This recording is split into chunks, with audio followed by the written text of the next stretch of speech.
Ma'am, I'm going to have to ask you to deplane. We have a weight and balance concern, and I'm making operational adjustments. The jetway door was still open. Passengers were still settling in, and the only person being asked to leave was the black woman in the second row who hadn't said a word since boarding. Gwendolyn Price didn't stand up. She didn't raise her voice. She placed her hands flat on the armrests and looked at the pilot the way someone looks at a chess board 3 moves before checkmate, calm, patient, and already seeing the ending.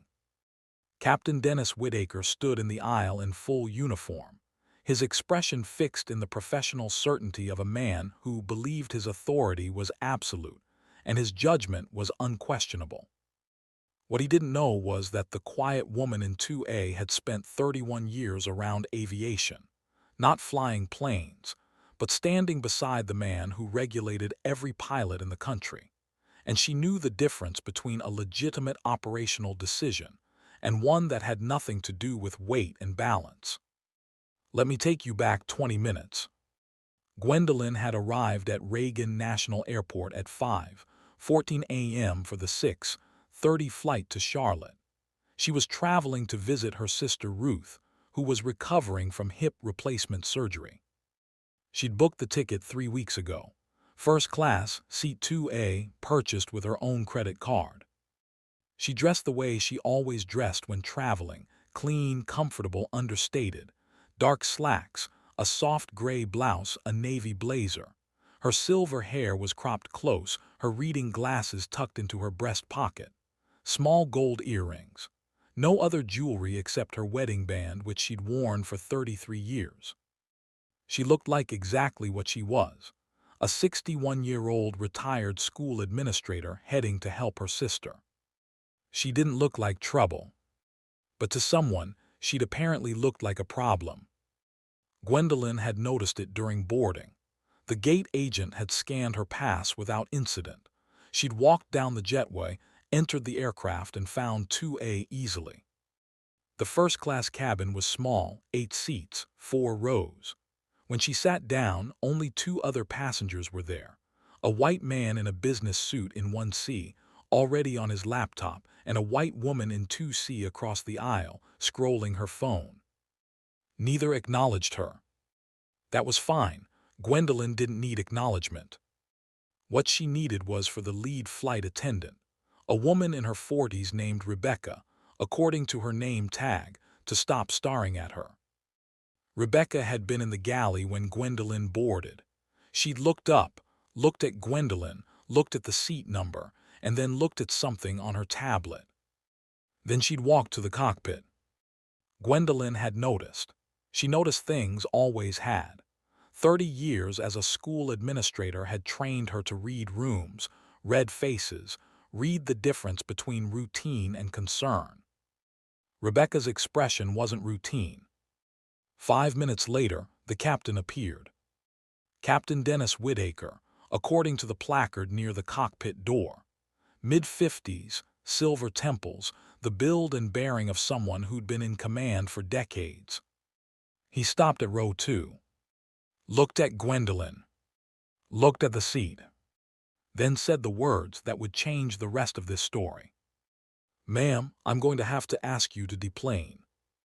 Gwendolyn didn't move. "May I ask why?" "Weight and balance concern. We're making operational adjustments." "What kind of adjustments?" "That's an operational matter, ma'am. I just need you to gather your things and come with me." "Am I being removed from this flight?" "You're being reassigned. The gate agent will rebook you on the next available departure. The next flight to Charlotte isn't for 4 hours. I understand that's inconvenient." "It's not inconvenient, it's unexplained. You said weight and balance. Are other passengers being removed?" Captain Whitaker's jaw tightened. "Just you, ma'am." "Why just me?" "Because your seat is being needed for operational purposes." "What operational purposes require my specific seat?" "Ma'am, I don't have time to explain aircraft operations to passengers. I need you to comply." Gwendolyn looked at him steadily. She'd spent 31 years married to James Price. James, who'd started as an aviation safety inspector and worked his way up through the FAA regional director, then deputy administrator, and for the last 4 years, the FAA's associate administrator for aviation safety. The person who oversaw every pilot certification, every airline safety protocol, every operational standard in the country. She'd sat through hundreds of dinners where James talked about weight and balance, about operational authority, about the line between a captain's legitimate discretion and its abuse. She knew that line, and Captain Whitaker had just crossed it. Weight and balance adjustments are made by redistributing cargo or passengers across the aircraft, not by removing a single first-class passenger from a flight that hasn't finished boarding, she said quietly. If there were a genuine W&B issue, you'd be working with your dispatcher and ground crew, not standing in the aisle asking one person to leave. Whitaker's expression shifted, just slightly. The confidence didn't waver, but something behind it flickered. "Ma'am, I'm the captain of this aircraft. My authority is final." "Your authority is broad, Captain, but it's not unlimited, and it doesn't extend to removing passengers without cause." "I've given you the cause." "You've given me a pretext. There's a difference." The word pretext landed in the cabin like a dropped glass. The businessman in 1C looked up from his laptop. The woman in 2C stopped scrolling. Rebecca, hovering near the galley, went very still. Whitaker straightened to his full height. "Ma'am, if you refuse to deplane, I'll have no choice but to call airport security." "Then call them," Gwendolyn said. "And while you do, I'd like the names and badge numbers of everyone involved in this decision. For my records." "Your records?" "Yes, my records." This is where things shifted. Captain Whitaker left the cabin. Gwendolyn sat very still, her hands still flat on the armrests. Her heart was beating faster than she wanted it to. But she'd learned a long time ago that control wasn't the absence of emotion. It was the discipline to choose which emotions to show. She chose calm. Because calm was strategic. Because anything else, anger, tears, raised voice, would become the story instead of what was actually happening. The businessman in 1C leaned over. "Excuse me, ma'am." "Yes." "That didn't seem right." "It wasn't. He asked you to leave because of weight and balance." "That's what he said." "I've been flying for 30 years. I've never been asked to leave a plane for weight and balance. And I've certainly never seen it done to one person in first class before everyone else is even seated." "Neither have I." He extended his hand. "David Marchetti, I'm an attorney." "Gwendolyn Price." "Miss Price, if you'd like a witness statement later, you have my card." He pulled one from his jacket. "David Marchetti, partner Marchetti & Young, Aviation Law." Gwendolyn looked at the card, then at him. "Aviation law. 22 years. And what just happened to you is something I've seen in depositions more times than I'd like." The woman in 2C spoke up. "I'm a witness too, whatever you need." "Thank you," Gwendolyn said. More passengers were boarding now, economy class, filing past with rolling bags and half-awake expressions. A few noticed the tension in first class. Most didn't. But one did. A young black woman, maybe 30, with a flight attendant uniform visible under her jacket. She was deadheading, traveling off-duty to her next assignment. She'd been assigned to a middle seat in economy, but she paused as she passed row 2. "Everything okay up here?" she asked, her eyes moving between Gwendolyn and the empty cockpit. "The captain asked me to deplane," Gwendolyn said.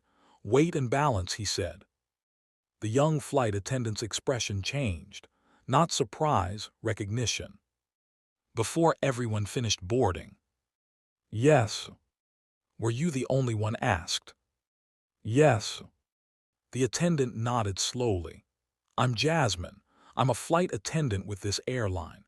If you need me to testify about what standard W and B procedures actually look like, let me know. I might do that. I'll be in 22B. She moved on. Gwendolyn watched her go, then looked at the card in her hand. An aviation attorney, a fellow flight attendant, 2 voluntary witnesses. The universe, it seemed, was paying attention. But that wasn't the moment that mattered most. Captain Whittaker had not returned. 5 minutes passed, then 10. Through the cockpit door, Gwendolyn could hear muffled conversation, Whittaker's voice, and another she didn't recognize. The first officer, probably. Rebecca appeared from the galley, looking uncomfortable. "Ms. Price, can I get you anything while we wait?" "Water would be nice." Rebecca brought it, then lingered. "I'm sorry about all this." "Are you?" Rebecca flinched slightly. "I am, the captain asked me to check your boarding pass against the manifest, and when I showed him." She stopped. "When you showed him what?" Gwendolyn asked quietly. "Nothing, I just confirmed you were in the right seat." "And then what happened?" "He said he wanted to make an adjustment." "Did he specify what kind of adjustment?"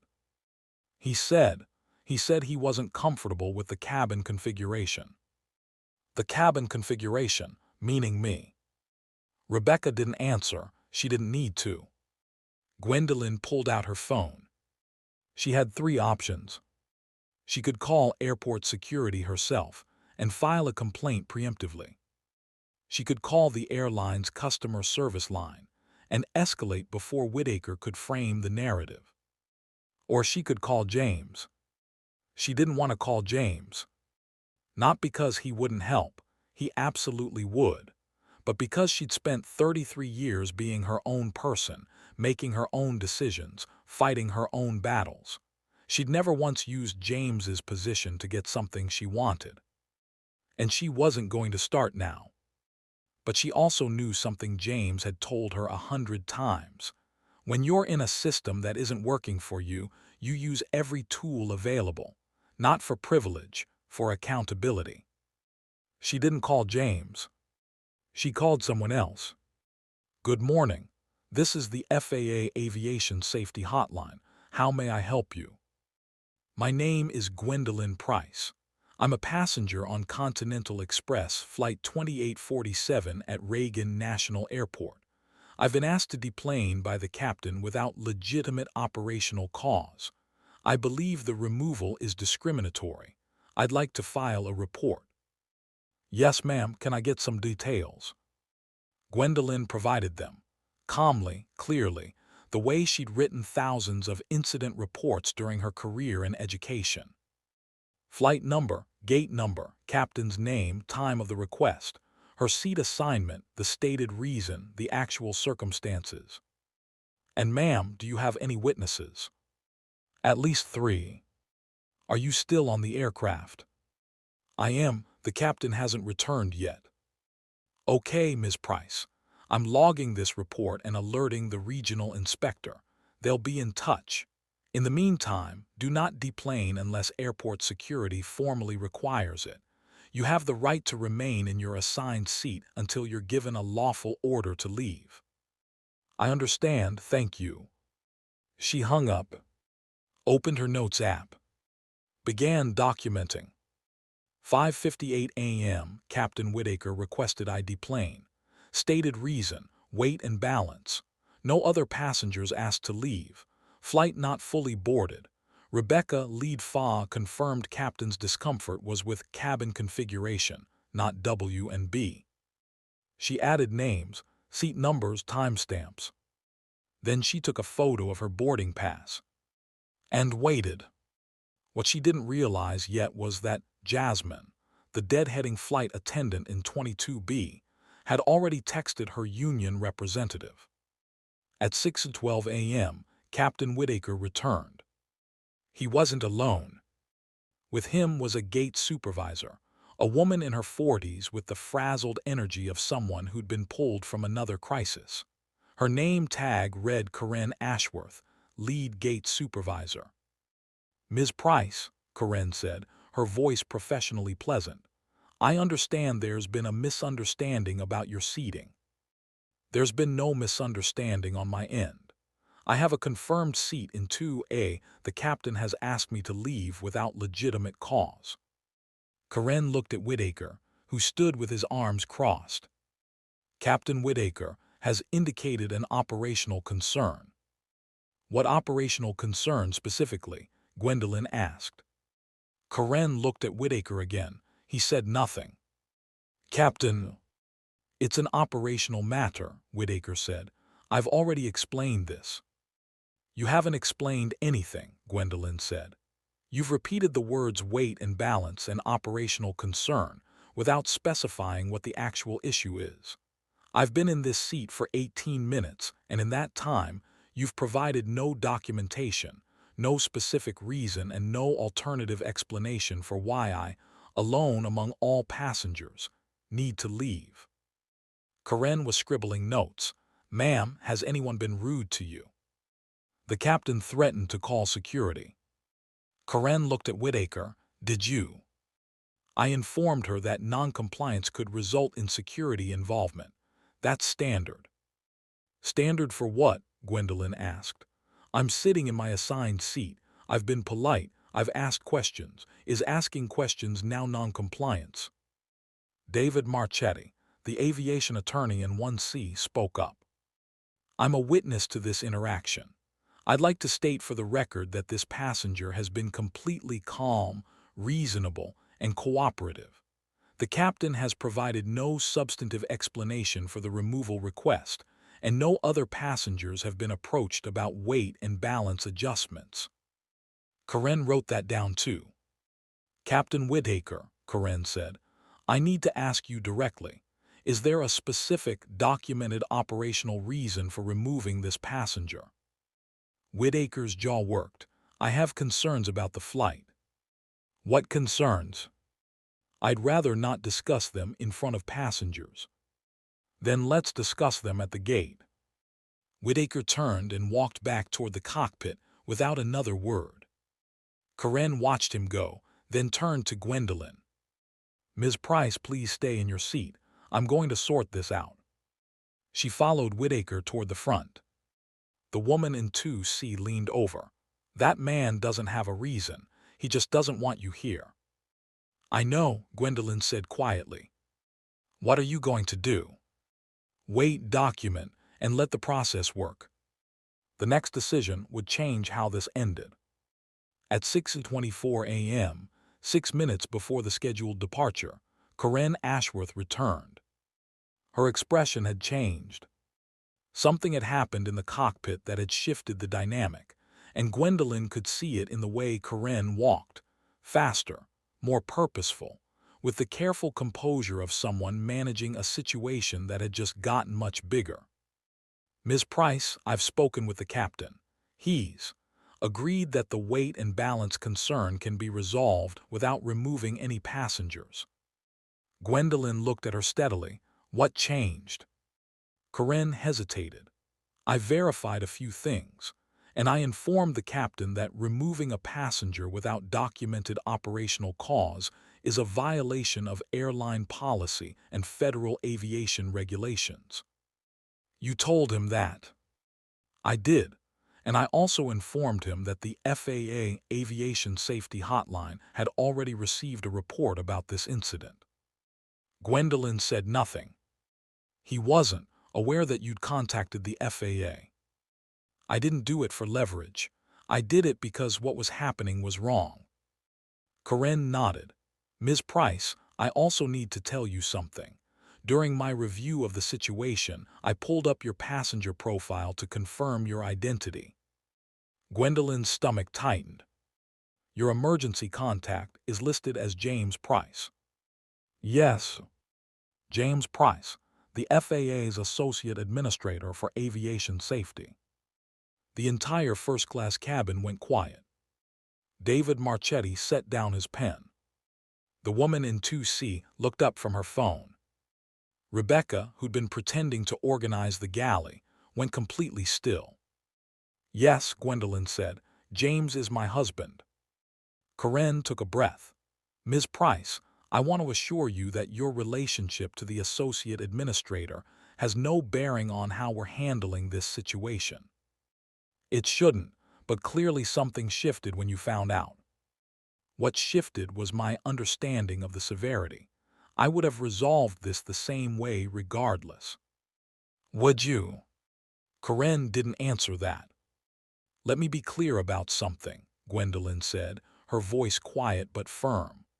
I didn't mention my husband because this isn't about him. I'm not here as the FAA director's wife. I'm here as a passenger with a valid ticket, a confirmed seat, and the right to fly without being removed for no reason. I understand. Do you? Because what concerns me is that the captain was perfectly comfortable removing me until he learned who my husband is. That means his decision wasn't about operations. It was about assumptions. And those assumptions don't disappear just because someone has connections. Karen was writing furiously. What about the woman who doesn't have a husband at the FAA? Gwendolyn continued. What about the passenger who doesn't know aviation law, who doesn't have an attorney in the next seat, who doesn't know to call the safety hotline? What happens to her? Karen looked up from her notes. That's exactly the right question. Yes, it is, and I expect the airline to answer it. The flight departed at 6:47 a.m., 17 minutes late. Captain Whitaker never came back to the cabin. His voice came over the PA with the standard pre-flight announcement, destination, altitude, weather, delivered in the flat, mechanical tone of someone reading words without hearing them. Gwendolyn noticed he didn't introduce himself by name. The first officer came back briefly to check on the cabin. She was young, maybe mid-30s, and her expression carried something that looked like embarrassment. Is everything all right back here? She asked, looking directly at Gwendolyn. Fine, thank you. I'm glad you're with us today. It was a small thing, but Gwendolyn caught the weight in it. The first officer knew what had happened, and she was choosing her side without saying it out loud. Rebecca served the first-class cabin with exaggerated attentiveness, checking on Gwendolyn every few minutes, offering drinks, snacks, pillows.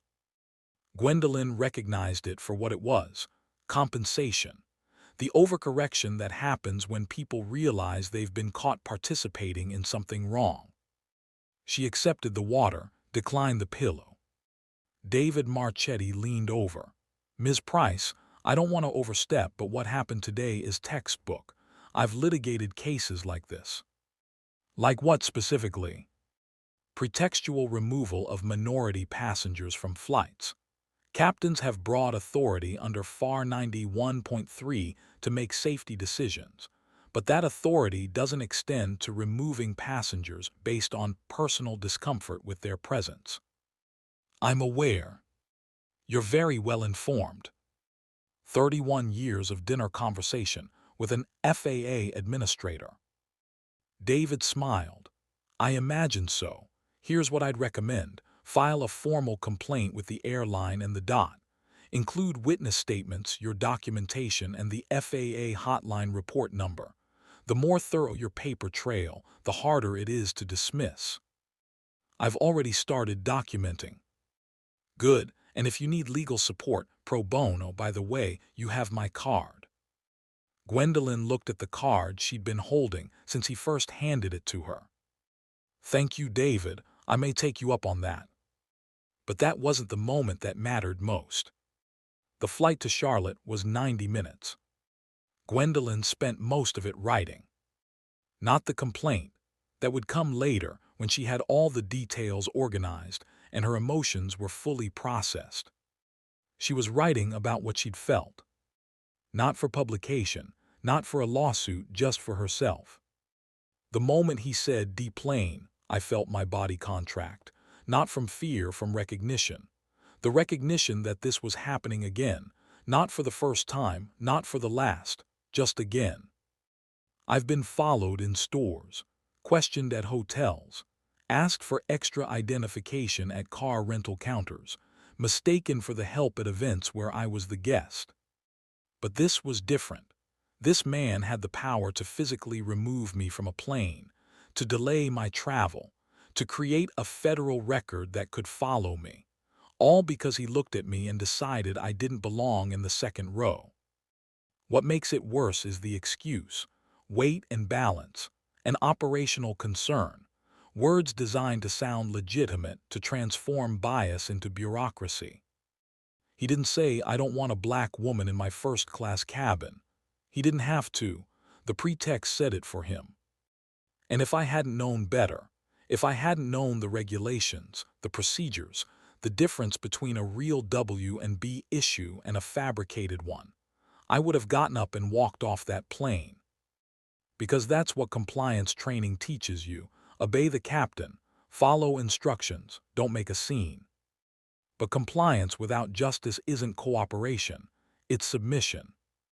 And I am too old, too educated, and too loved to submit. She saved the document and closed her tablet. Looked out the window at the clouds below. Thought about James. He'd be furious when she told him. Not because his authority had been challenged. He wasn't petty like that. But because the system he devoted his career to making safer and fairer had just failed the person he loved most. She'd tell him tonight after she'd seen Ruth, after she'd had time to process. And she'd tell him clearly, "I don't want you to fix this.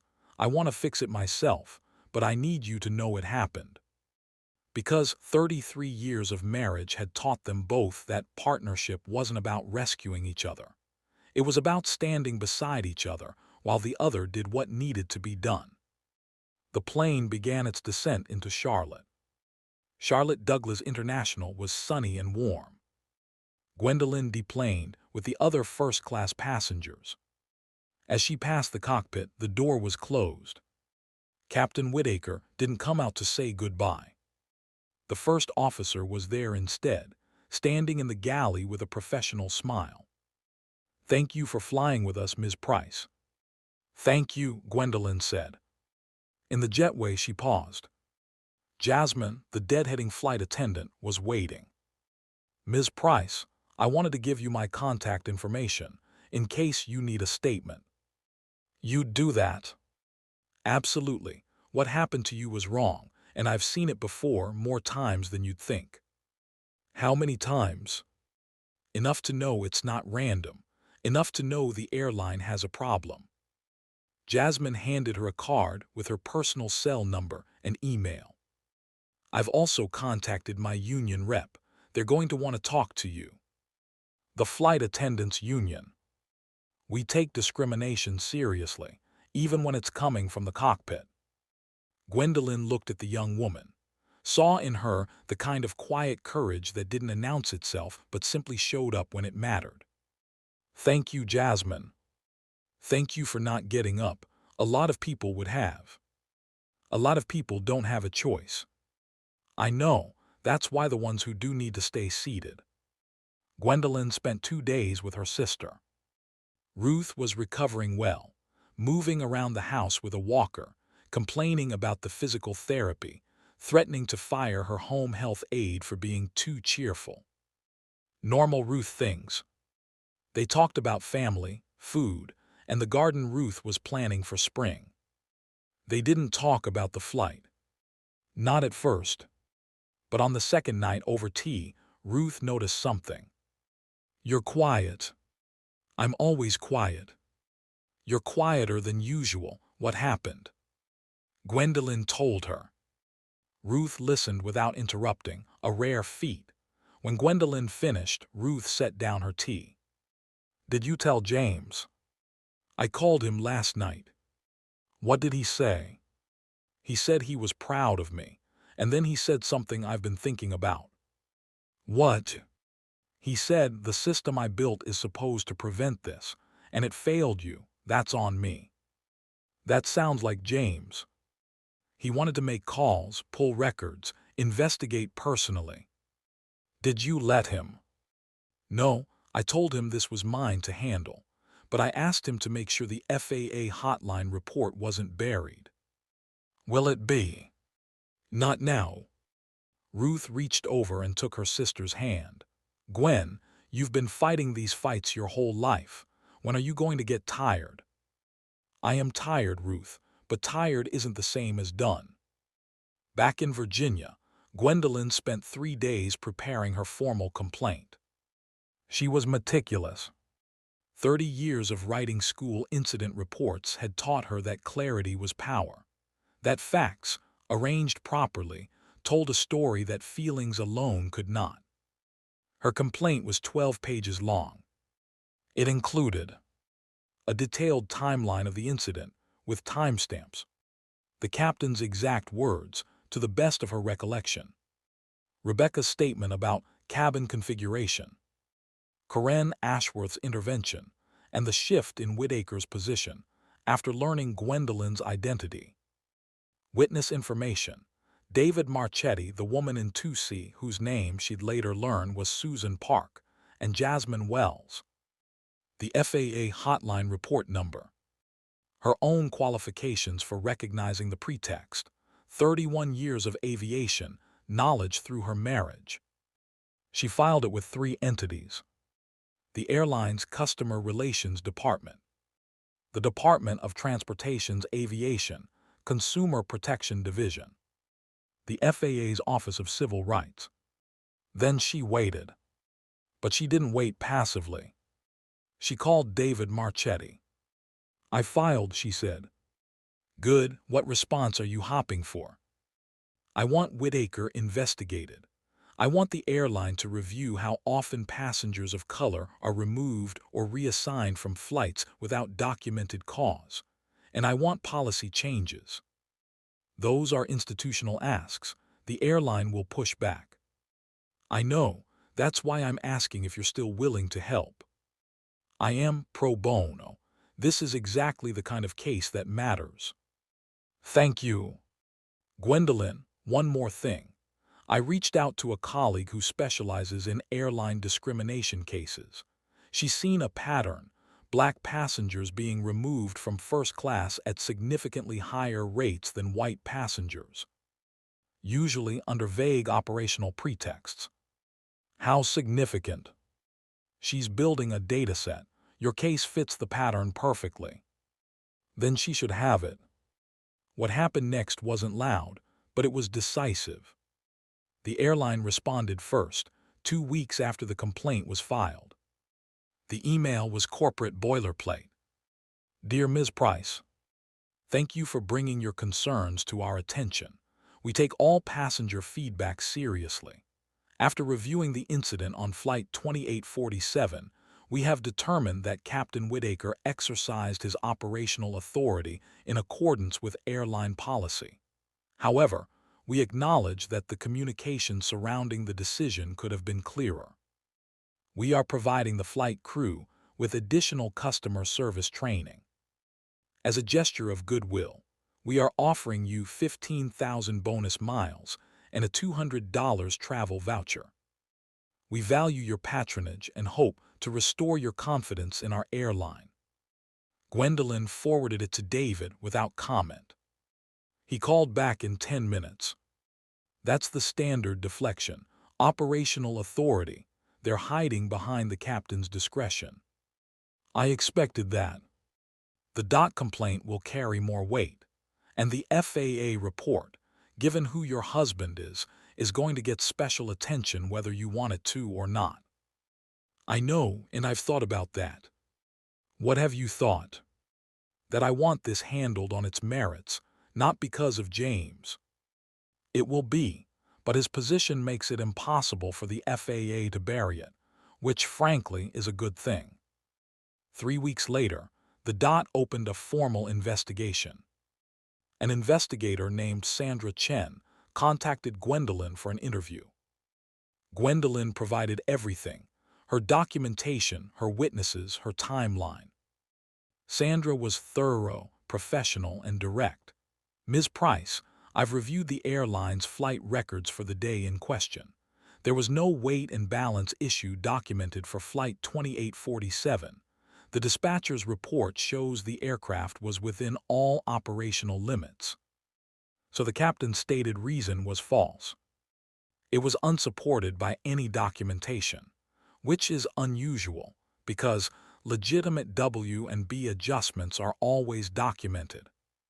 What does that tell you? It tells me the reason given wasn't the real reason. What happens next? We interview the captain, we review his history, we look for patterns. And if there are patterns, then this becomes a much bigger case. The DOT investigation uncovered what Gwendolyn had suspected. Captain Dennis Whitaker had been involved in 6 passenger removal incidents over the past 3 years. 5 of the 6 passengers were black. In every case, the stated reason was vague: operational concern, security assessment, cabin adjustment. In no case was there documented evidence supporting the removal. In 3 cases, the passengers had simply complied and left the aircraft without protest. In 2 cases, passengers had complained afterward but been dismissed with the standard airline response. Gwendolyn was the first to refuse to leave, the first to document in real time, the first to file with multiple agencies simultaneously, and the first whose case triggered a formal investigation. Sandra Chen shared the findings with Gwendolyn during a follow-up call. "Ms. Price, we've identified a pattern of behavior. Captain Whitaker appears to have selectively removed passengers of color from his flights using pretextual operational reasons. 6 times. That we know of. There may be more that weren't reported. What happens to him? The FAA is revoking his medical certificate pending a fitness review. The airline has grounded him pending their own investigation, and the DOT is referring the case to the Justice Department for potential civil rights violations." Gwendolyn absorbed that. "And the 5 other passengers? We're reaching out to them. 3 have agreed to provide statements. The other 2 we haven't been able to locate." "What about the flight attendant, Rebecca?" "She's been interviewed. She admitted that Whitaker told her to check on your boarding pass because he was concerned about the first-class manifest. She didn't question why. She didn't question why a captain was concerned about one passenger's presence in first class. She said she assumed there was a legitimate reason. Because questioning a captain's judgment isn't something flight attendants are encouraged to do." "Exactly, which is another systemic issue we're flagging." Gwendolyn thought about all the Rebeccas out there. Flight attendants who followed instructions without questioning, gate agents who processed removals without pushback, systems that protected authority at the expense of accountability. "What about the airline's broader practices?" she asked. "We've requested their removal data for the last 5 years, broken down by race and class of service. They're being slow to comply." "I imagine they are. But we'll get it, because now the Justice Department is asking too." That evening, Gwendolyn sat with James on their back porch in Arlington. He was holding a glass of bourbon. She had tea. "The investigation found a pattern," she said. "I know. You know. I was briefed today, not because of you, because the DOT referral landed on our radar. Whitaker's certificate revocation came through my office." "Are you conflicted?"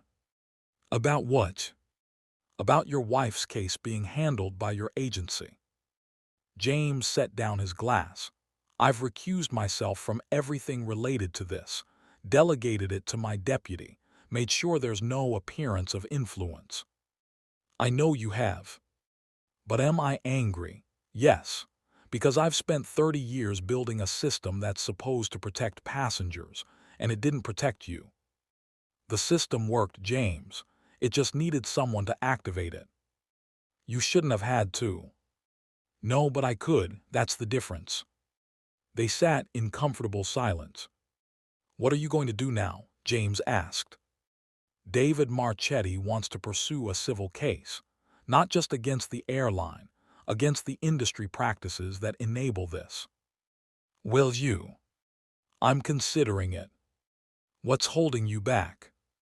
The attention, the scrutiny, the inevitable commentary about me being the FAA director's wife instead of a passenger with rights.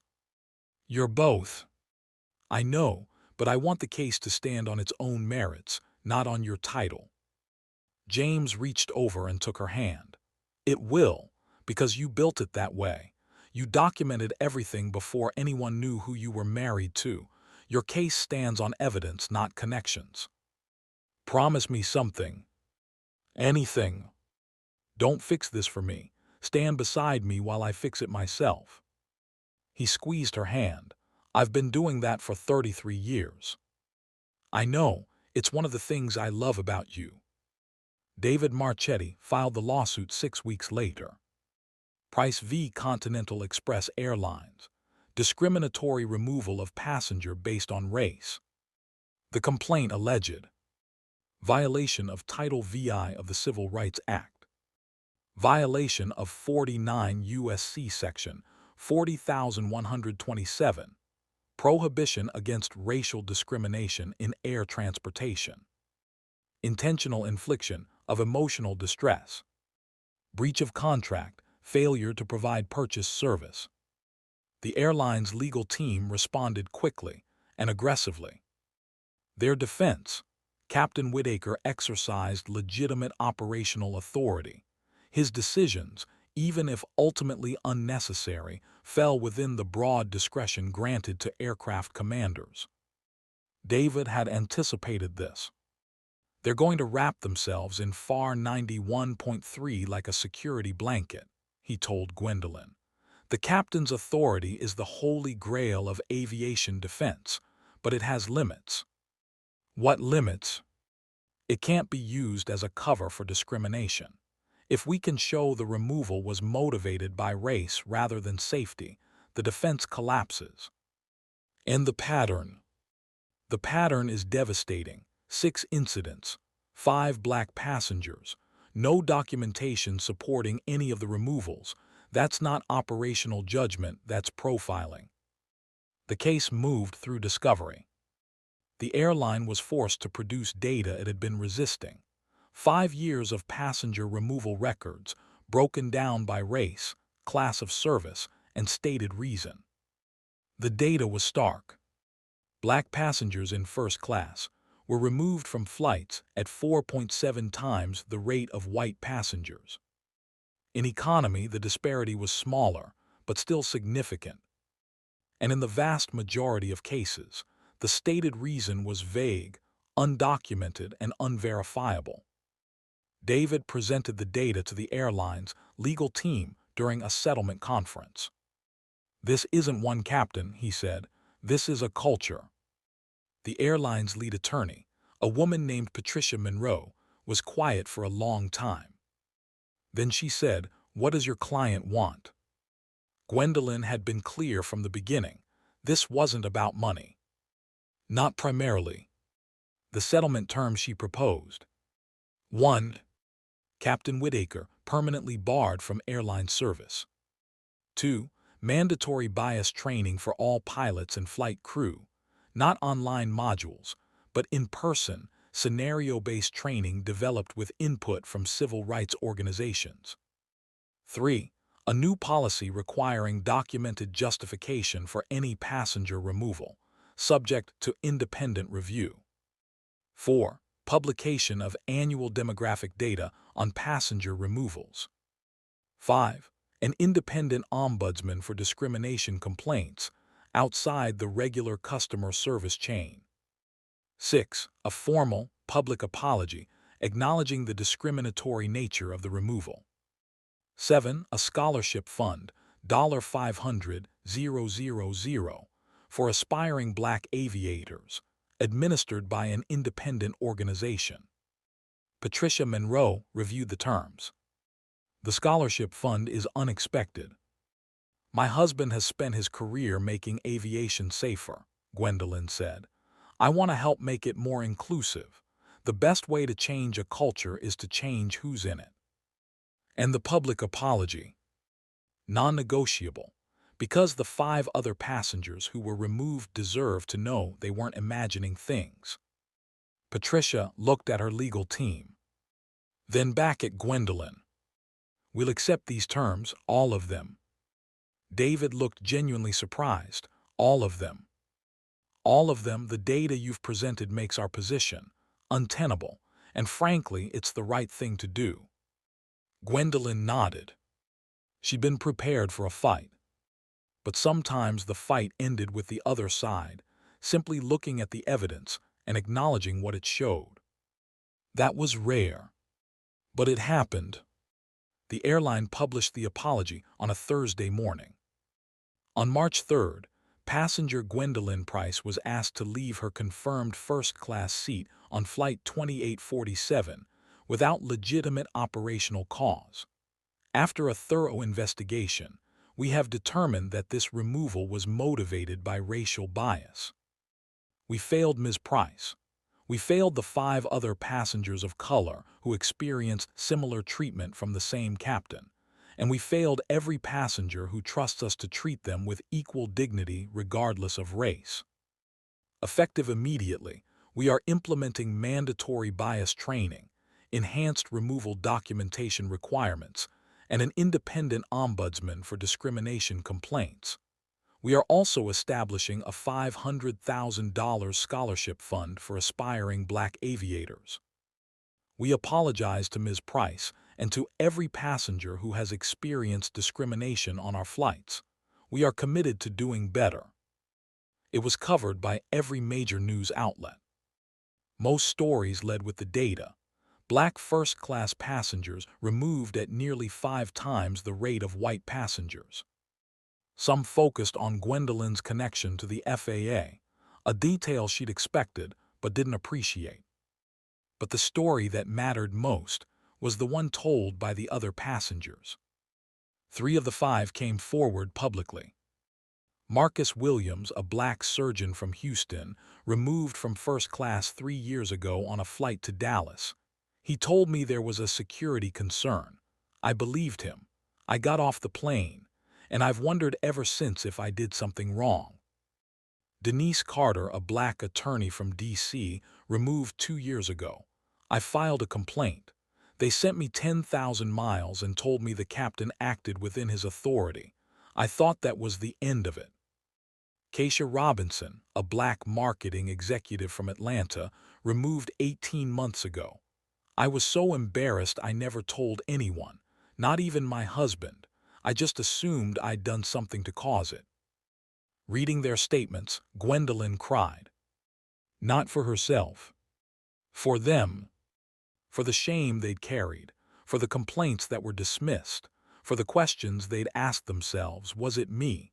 Did I do something wrong, when the answer had always been no? Captain Dennis Whitaker's FAA hearing took place 4 months after the incident. Gwendolyn attended as a witness, not a participant. She sat in the back of the hearing room and watched as the administrative law judge reviewed the evidence. Whitaker was represented by counsel. He looked smaller than she remembered. The uniform was gone, replaced by a gray suit that didn't quite fit. His attorney argued that Whitaker had exercised good faith judgment, that he'd been concerned about a vague security issue, that the pattern of removals was coincidental. The ALJ wasn't buying it. Captain Whitaker, you removed 6 passengers from your flights over 3 years. 5 were Black. 0 had documented reasons. You told Ms. Price it was weight and balance. Your dispatcher's report shows no W&B issue. Can you explain the discrepancy? Whitaker's voice was flat. I made judgment calls based on my experience. What experience specifically? General operational experience. Can you identify a single specific factor about Ms. Price that caused you operational concern? Silence. Captain, I just had a feeling. A feeling. Yes. And that feeling occurred 6 times, with 5 Black passengers. More silence. The ALJ revoked Whitaker's airline transport pilot certificate. Permanently. He would never fly commercially again. Gwendolyn watched him leave the hearing room. He didn't look at her. She didn't need him to. 1 year after the incident, the first scholarships were awarded. 6 young people, 4 women, 2 men, all black, received $50,000 each toward flight training, aviation engineering, or aviation management programs. Gwendolyn presented the awards at a ceremony in Washington, D.C. James was there, Ruth was there, Jasmine was there. David Marchetti was there. Even Corinne Ashworth was there. She'd left the airline and was now working for the independent ombudsman office the settlement had created. Gwendolyn stood at the podium and looked at the 6 young faces. "I didn't set out to do this," she said. "I just wanted to fly to Charlotte to see my sister, but when someone told me I didn't belong in my own seat, I had a choice, and I chose to stay. Not because I'm brave. I'm not particularly brave. I was scared. My hands were shaking. I wanted to just get up and leave and avoid the whole thing. But I stayed because I knew something the captain didn't. I had every right to be there, and his discomfort with my presence didn't change that." She looked at the scholarship recipients. "You're going to face moments like mine, moments where someone decides you don't belong, where your competence is questioned, your presence is challenged, your right to take up space is denied. In those moments, you'll have a choice, and whatever you choose will be valid: getting up, staying seated, fighting back, walking away. There's no wrong answer when someone treats you unfairly. But I hope, wherever possible, you choose to stay. Stay in the room, stay in the conversation, stay in the seat you earned. Because every time one of us stays, it gets a little easier for the next person." She paused. "And fly, please fly. This industry needs you, not because diversity is a goal to be checked off a list, but because the sky belongs to everyone, and it's been too empty of people who look like us for too long." The applause was long and genuine. After the ceremony, one of the scholarship recipients, a 20-year-old woman named Maya from Chicago, approached Gwendolyn. "Ms. Price, I just want you to know I almost didn't apply. I thought it was too good to be true. A scholarship for someone like me to fly planes. Why would that be too good to be true?" "Because I've never seen anyone who looks like me in a cockpit." Gwendolyn smiled. "Then let's change that." 2 years after the incident, Gwendolyn flew to Charlotte again. Same airline. They'd earned her cautious trust through genuine reform. Same route, same time. First class, seat 2A. When she boarded, the captain was standing in the galley greeting passengers. She was black. Young, maybe 40, confident, warm. "Good morning, welcome aboard." "Good morning, Captain. Are you headed to Charlotte for business or pleasure?" "Visiting my sister." "That's wonderful. We'll get you there safely. Happy to have you on board." No suspicion, no double take, no cabin configuration concerns. Just a captain doing her job, and a passenger taking her seat. Gwendolyn settled into 2A and looked out the window. She thought about Dennis Whitaker, who'd looked at her and seen a problem. She thought about Corinne Ashworth, who'd done the right thing, eventually. She thought about Jasmine, who'd spoken up when she didn't have to. She thought about David, who'd offered his expertise because it was the right thing to do. She thought about the 5 other passengers who'd been quietly removed, quietly shamed, quietly convinced they'd done something wrong. She thought about Maya from Chicago, who was starting flight school next month. She thought about James, who'd stood beside her without trying to fix it for her. And she thought about Ruth, who was waiting in Charlotte with sweet tea and too many opinions. The plane pushed back. The captain's voice came over the PA. "Good morning, folks. This is Captain Simon Lewis. Welcome aboard." Gwendolyn smiled. And flew. They told her to leave. She didn't. Not because she was the FAA director's wife, though she was. Not because she had an aviation attorney in the next seat, though she did. Not because she knew the regulations better than the captain enforcing them, though she did. She stayed because the seat was hers, because the ticket was paid for, because the reason she was asked to leave had nothing to do with weight and balance, and everything to do with the weight of assumption, and the imbalance of who gets questioned and who doesn't.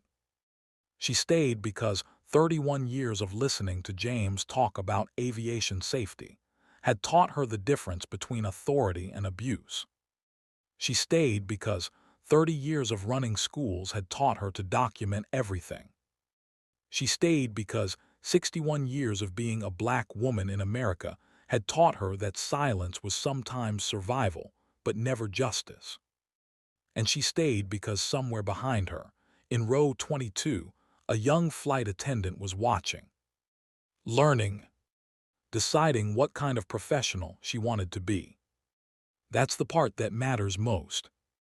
Not the settlement, not the apology, not even the scholarships, though those will change lives. What matters is that the next time a captain tries to remove a passenger without cause, there's a system in place to stop it. A documented process, an independent review, data that tracks who gets questioned and who doesn't. And there are people, Jasmine's, David's, Karen's, who choose courage, willing to speak up. Gwendolyn Price didn't raise her voice that morning on Flight 2847. She just stayed seated. And from that seat, she changed an entire industry. Not with power, with patience, not with connections, with documentation, not with anger, with the quiet, immovable certainty that she had every right to be exactly where she was. That's dignity, the kind that doesn't announce itself, the kind that just stays and changes everything by refusing to leave. You don't have to be important to deserve fair treatment. You don't have to know someone powerful to claim your rights. You just have to know your worth. Document the truth. Stay in your seat. And trust that the right people are watching, even when the wrong ones are in charge. Because justice isn't always loud. Sometimes it's just a woman who refuses to stand up when she knows she belongs exactly where she is. Seated, certain, unshakable. And that's enough to ground a captain, change an airline, and open the sky for everyone who comes next.